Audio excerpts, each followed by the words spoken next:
Hello future doctors, क्या आपने कभी ये सोचा है कि इन्होंने क्या ऐसा अलग किया था जो इन्हें बाकियों से डिफरेंशिएट करता है?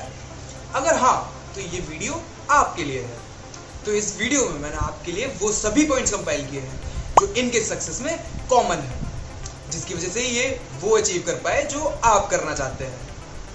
और इस लिस्ट का जो तीसरा पॉइंट है, अगर आपने वो सही से इंप्लीमेंट कर लिया तो मैं गारंटी लेता हूँ कि आप अपने ड्रीम कॉलेज में जरूर पहुंच पाएंगे। और लास्ट में मैं आप सभी की कुछ कॉमन क्वेरीज को आंसर करूंगा। अगर आप एक स्पेसिफिक कोचिंग का स्टडी मटेरियल भी कर लोगे तो दैट इज सफिशिएंट।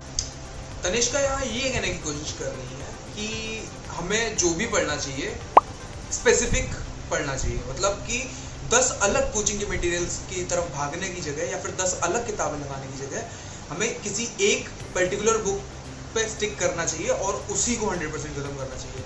इसका मतलब ये है कि एक बुक में सफिशिएंट क्वेश्चंस होते हैं, सारे ही अलग अलग वैरायटी जितनी भी नीट में आनी है वो सारी कवर हो रखी होती है। पर जब हम अलग अलग 10 किताबों के पीछे भागने लगते हैं तब दिक्कत शुरू होती है। ज़्यादातर बच्चे यही गलती कर देते हैं कि मैं ज़्यादा चीज़ें करूँगा और अच्छा कर लूँगा, पर ऐसा नहीं होता है। किसी भी एक चीज़ को पकड़ो और उसको 100% खत्म करो। और देखिए, कहीं ना कहीं करनाल का भी यही कहना है। Teachers at Akash, my family, उन्होंने कभी भी मुझे पुश नहीं किया कि ज़्यादा पढ़ो या डिफरेंट मटेरियल्स देखो, ये टेस्ट सीरीज करो, वो सब नो वन प्रेशराइज मी। और ये है आप सभी का सबसे ज़्यादा डिमांडेड क्वेश्चन। तो चलिए सबसे पहले ये देखते हैं कि टॉपर्स का क्या कहना है। रोज 5-6 घंटा भी अगर आप कोचिंग के अलावा पढ़ते हो देन आप मैक्सिमम 99% जो आपके कॉम्पिटिटर्स हैं उनसे आगे हो। अब फर्क नहीं पड़ता आपकी IQ कितनी है, आपका इंटेलिजेंस कितना है, आपका नॉलेज कितना है। 5 घंटे पढ़ना पड़ेगा, मे बी 4 घंटे, कभी कभी 5 घंटे, मतलब मैं उससे ज़्यादा कभी कर नहीं पाता था। तो सुन लिया आपने, आप सभी लोग यकीन नहीं करते हैं इस चीज़ पे, तो मैं अपना पर्सनल एक्सपीरियंस बताता हूँ कि कोचिंग में मेरे को ऑलमोस्ट 2 से 6 रहना होता था, तो 4 घंटे लगभग मेरे यहाँ रहते थे। और बाकी उसके अलावा जो मैं घर पे पढ़ता था वो मैं भी 4 से 6 घंटे रोज़ पढ़ता था ऑलमोस्ट। तो यही है, मतलब काफ़ी लोग मानते नहीं है कि 4-6 घंटे में क्या होता है, पर टाइम मैटर नहीं करता है। आप कितना क्वालिटी पढ़ते हैं वो मैटर करता है। अगर आप एक बार पढ़ रहे हैं उसको ऐसा पढ़िए कि शायद आपको फिर से पढ़ने को ना मिले और एग्ज़ाम में सीधा आ जाएगा। अगर इस माइंडसेट के साथ पढ़ेंगे तो पक्का बहुत अच्छे से 4-6 घंटे में आपका सिलेक्शन बहुत ईजीली हो जाएगा।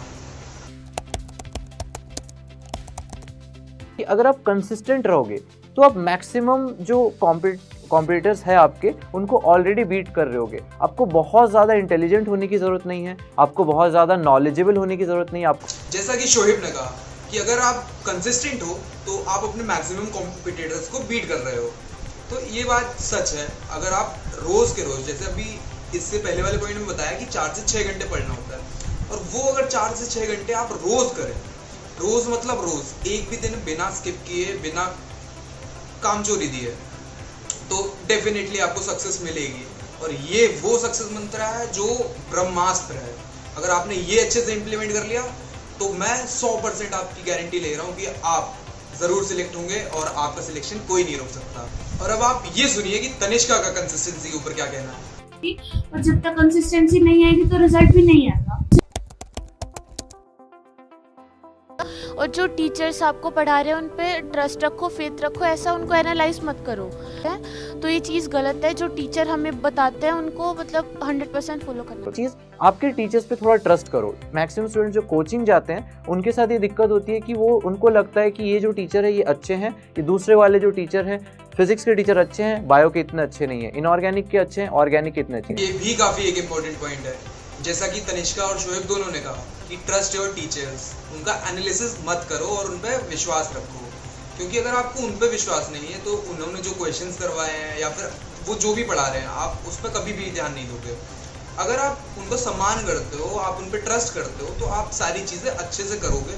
क्योंकि हम लोग मान लेते हैं कि ये टीचर, पर्टिकुलर टीचर अच्छा है, ये पर्टिकुलर टीचर खराब है, तो जो खराब वाला टीचर होता है हम उसकी बात सुनते ही नहीं है। हमारी प्रॉब्लम ये है, हमें सभी को एक समान समझ के सारी चीज़ें उसी ढंग से पढ़नी चाहिए।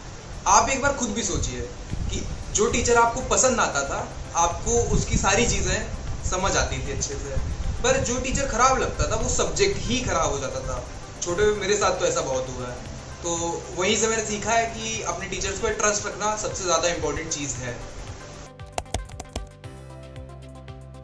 अब नीट में जब मैंने पेपर्स को एनालाइज किया, प्रीवियस ईयर क्वेश्चंस देखे, तब मेरे को समझ आया कि पेपर इतना डिफिकल्ट भी नहीं। NEET to the point question पूछते हैं और आप उसमें प्रीवियस ईयर क्वेश्चंस का एनालिसिस कर लोगे तो आपको पता चल जाएगा किस टाइप के क्वेश्चन।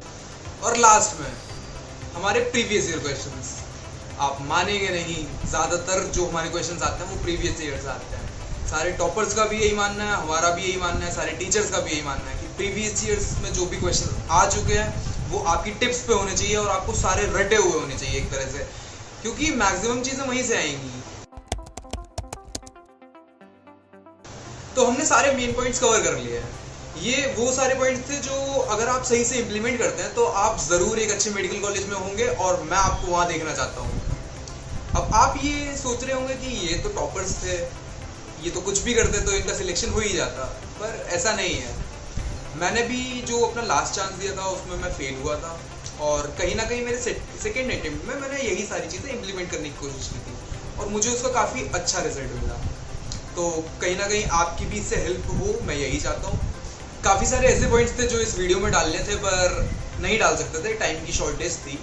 तो आने वाले समय में मैं ये सारे पॉइंट्स आपके साथ शेयर करना चाहता हूँ। इस चैनल पे आपके लिए बहुत सारा कंटेंट आने वाला है और तो आप इसके लिए सब्सक्राइब रहिए और इस वीडियो को ज़रूर लाइक करिए, क्योंकि इसे बनाने में काफ़ी ज़्यादा मेहनत लगती है।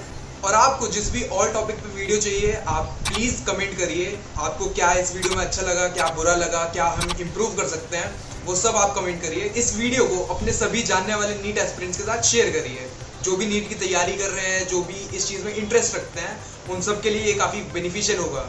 तो प्लीज़ शेयर करिए। Thank you.